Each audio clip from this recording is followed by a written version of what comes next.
Tina.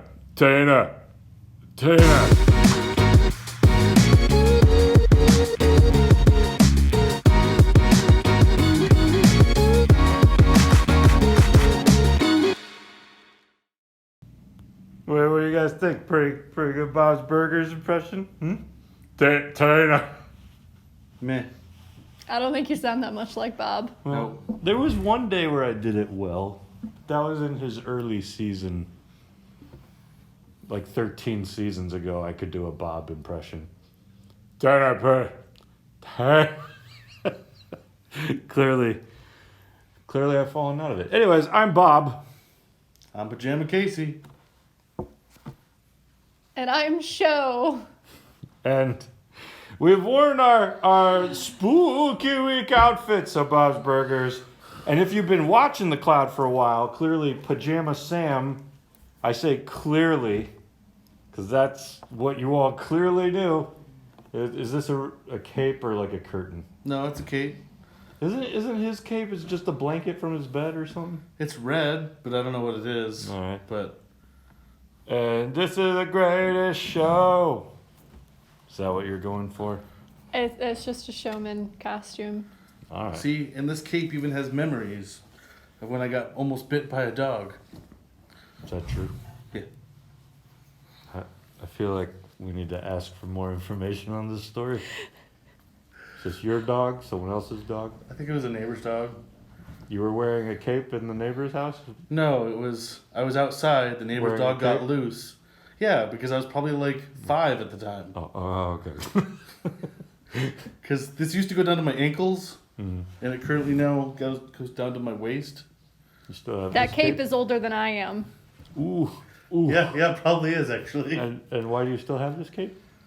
It's a childhood memory. Okay, all right. I was checking. And it still almost fits around my neck, even though it's very, very tight right now. I got chased by some dogs once because I mooed at their cows. I got chased by a turkey. I thought my story was going to be the best one, but now how do I top that? My dog chased a turkey, and I saw it come out of the woods. I couldn't find the dog, but I was and this turkey comes flopping up, and then there was like a barbed wire fence, but it didn't see it, so its head caught it, and it like did a backflip over the barbed wire, hit the ground, and just got up and then took off. What? I was like, no one's gonna believe me when I tell this story. Nope. Turkeys are weird. They are weird. They're like ancient dinosaur birds. Think about it. You're not wrong. I don't know why we're validating that statement, but all right. Genesis 48. Are you ready? This is the last week of Genesis. We have today, and then Wednesday, and then Genesis has reached its end. Wow. All 50 chapters. Okay, so in Genesis Only took a 48, year. we're gonna see some revisit. No, it took half a year. Yeah, 26, yeah. But Yeah. Okay. So we're gonna see some revisits of themes that we've seen before, as Genesis tends to do over and over again. In this case, what's gonna happen is Jacob is nearing his end. He's lived in Egypt for more years than when he originally reached there. He's going to live there for a while, and then he's going to reach his end. And before he goes, he calls Joseph in and wants to bless Joseph's sons and bring them into the same blessing that was extended to all the tribes of Israel. So we have the 12 tribes, and then we also add in 2 more, Joseph's 2 sons that he's had, which I just want to pause there for a moment and recognize that, like the blessing is on Israel. Jacob's, the name that God assigns to Jacob is Israel. That's his name, which is then going to be given to all of the tribes of Israel and whatnot. But the blessing is on him and his people. And now we actually see them bring in people of another nation, which is what the blessing is, right? that one day all the nations will be blessed because of what God does to Abraham, which is extended through the tribe of Israel, the tribes of Israel.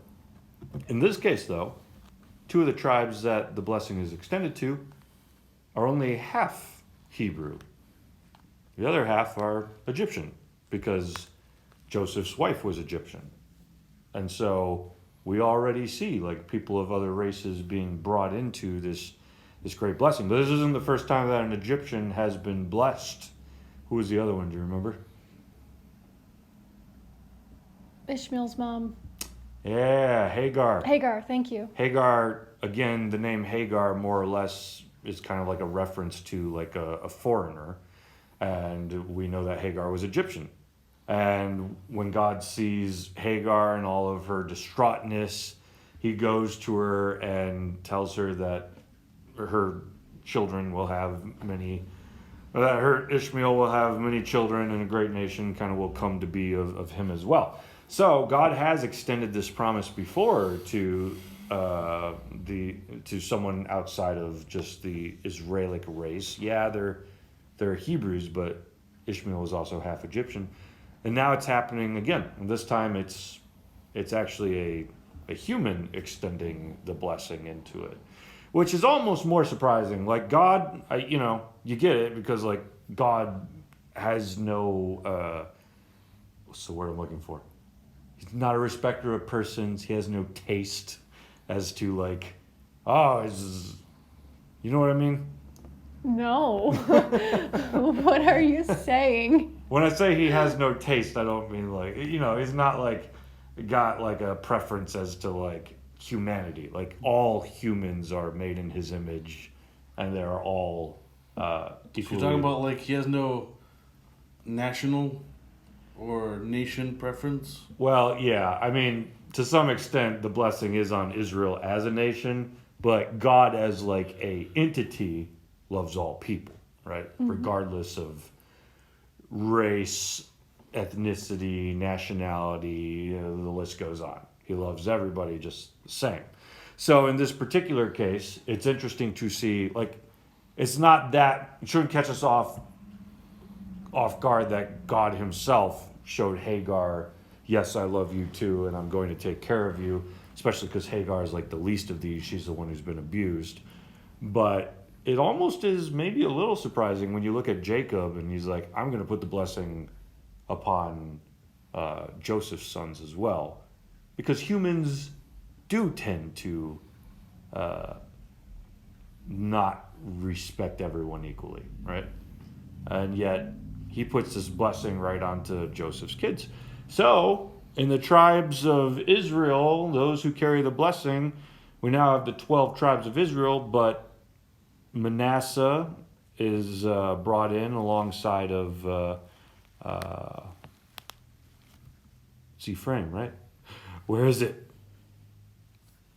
It's right in front of me. Yes, Ephraim and Manasseh. So these two come into the tribes as well. Now, there's one theme that we've seen before: the extension of blessing onto someone outside of just like purely Hebrew, if you will. There's another theme here that's interesting. Ephraim and Manasseh are brought up to Jacob to bless them, and Jacob does something we've seen before. He reaches out to bless one child and then the other child. Now, this may look strange, crossing arms, but symbolically what's going on, he was supposed to bless the oldest first and then the younger one, because we've seen that before, right, throughout the Bible. Jacob himself is what? The younger one. He's the younger one. We did a whole episode on the ultimate second-born, right? There's that one who was almost born first and then pulled the other one back into the womb, and they escaped. This is what's going on here. He goes to bless the younger one with the like bigger blessing, or the more ultimate, if you will, and then crosses arms to bless the other one, which confuses Joseph. He's like thinking dad's just really losing it. He's old. He's on his deathbed. He's like, No, hey, Dad. He then like tries to like recross his arms. No, Dad, you messed it up. It's this one. And Jacob's like, I know what I did. Actually, let's kind of read that part.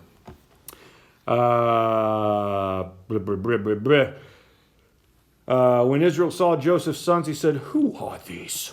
Joseph said to his father, "They are my sons, whom God has given me." And he said, "Bring them to me, please, that I may bless them."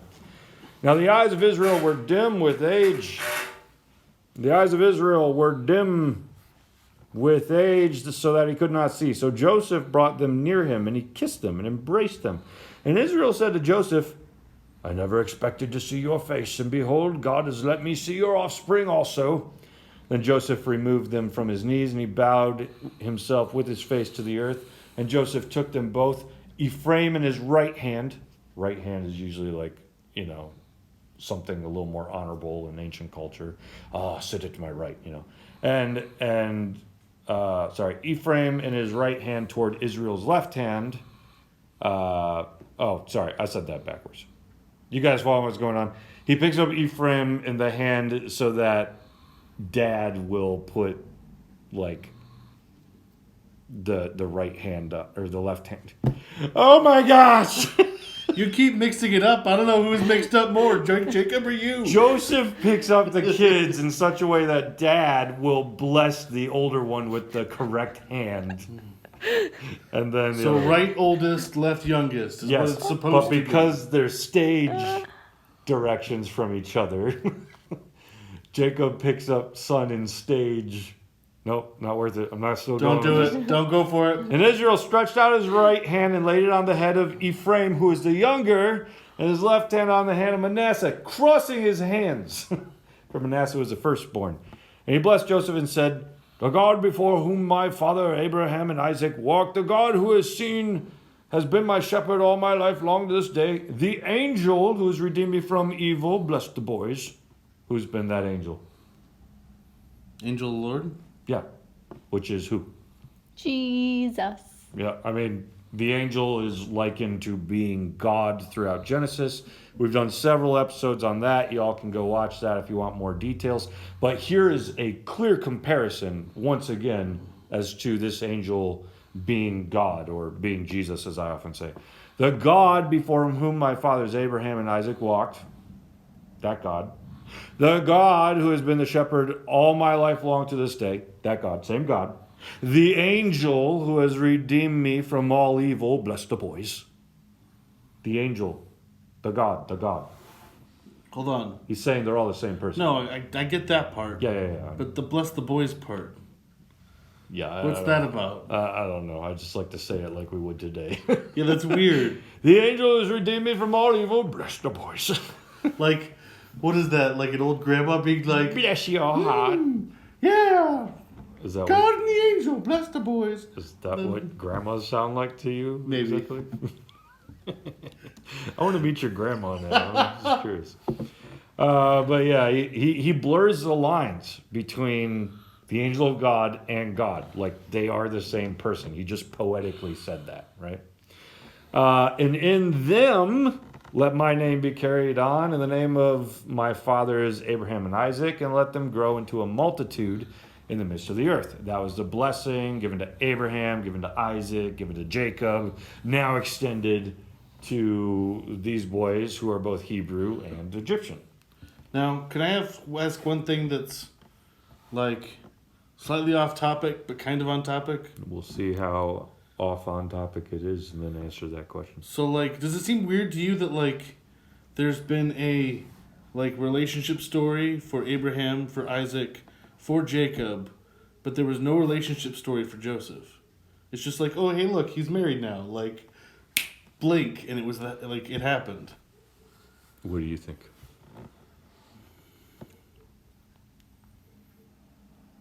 Like, to me, You broke Olivia. Like, it just, to me, it seems weird that, like, you know, there was this whole fighting to get the girl throughout all of the other, like... I think that's part of Joseph's story, and just that he finally got to a place and he was able to get things, and a wife was one of those things. But that's still very, like, it's breaking the traditional norm of like. Is it though? Yeah, but he breaks the traditional norm in a lot of ways because he also lives in Egypt, away from his family, goes by an Egyptian name. Yeah, I mean, I think I would kind of get behind that. To some extent, you have Abraham and Sarah focused on the most as a couple, probably. Then you have Jacob and Rebecca, who are nearly non-existent. All we get is their meet cute on the toilet story, right? That's still at least a story of them like meeting. Yeah, but then like hardly anything said. Why hardly anything? Like why are we waiting a generation before we like hear the deets again, you know? And then we get to Jacob, whose entire story is about a love quadrilateral. Yeah. and so that becomes a part of it. Whereas, who knows? Maybe Joseph and Asenath, or however you say her name, I hope it was more pleasant than that. Hopefully Joseph and Asenath, okay, we'll nickname her for short. Hopefully... Nope. Hopefully Joe and Neth. Joe and Neth, yeah. Hopefully those two, maybe they got along so long we didn't need the whole love story. I don't know. No. There actually is a Jewish book. We have these other Jewish books that were considered of some importance later, like Book of Enoch and stuff like that. There is a whole thing between Joseph and Asenath or Asenath or Asenath is probably the better way to pronounce it. But they have You're their... just trying to get it censored, aren't you? I'm just saying if you wanted a longer story, there's one written, but it's not biblical. It's not canonical or anything like that. But yeah, I don't think there was as much reason to focus on it here because what was the main story of Joseph? I mean... The love quadrilateral was so you understood all the tribes of Israel and where they came from. Right. Not so much with Joseph. His story is about where his sons came from, how God used him in the midst of everything. It's not that saved many nations. It's not that his wife wasn't important. It just, for Genesis context, was not like the focus as to telling the story they needed. It just seemed weird, you know, if the promise did pass, you know, then normally there's certain things that you have to do because of that promise, and it felt like it was skipped. So, yeah. Well, you know, at the same time, we do have these themes come up again, and Joseph comes up and tries to fix it. No, Dad, you're losing it. You did it wrong. And Father refuses and says, I know, my son, I know. He shall also become a people, and he shall be great. So he gives it to the older as well. Like, he'll be good too. Nevertheless, his younger brother shall be greater than he, and his offspring shall become a multitude of nations. And so he blessed him that day. So you see it. You see the same blessing continued on into now a nation that is multi-ethnic, which was similar with Hagar. The difference with Hagar's story is like, it seems like they kind of Were their own nation. Yeah, they got they their become own like the promise. Ishmaelites, They weren't quite right? part of the same promise, it felt. Yeah. Whereas in this story, they're going to come into the tribes. So it's interesting how this whole story kind of works out right here, and how Dad just redoes his whole story. Like just it's even the kind of the same exact thing that was prophesied over Jacob, right? Your brother shall be greater than he, and his offspring shall become a multitude of nations. And like Jacob extends the same. I was the younger. I'm giving it to the younger as well. But we've already talked about that. That's like the God thing of like using. What do they say in the New Testament? The foolish ways of man, and not that being younger is foolish. Maybe you guys can tell me. no, it's later. just younger. Younger's better is all it is. Right. No, the foolish way of man is thinking that age has anything to do with it. Ooh, ouch. Oh, okay, fine. Way to flip that on its head. All right, well, we're pretty much at the end here, getting ready Final to wrap words, it man. up. When we come back, we're going to take a look at the blessings that Jacob puts on all of his different sons and zoom in on namely one or two that stand out in kind of an interesting kind of way. So, with that being said, Be sure to like, comment, and subscribe down below. And see if you can beat me to the first comment. Tina, turn the car. Tina! Tina! No, when I get angry, Bob, it's not comedic. It's just No, it's Angry Bob. yeah, it's just Tina, turn the car.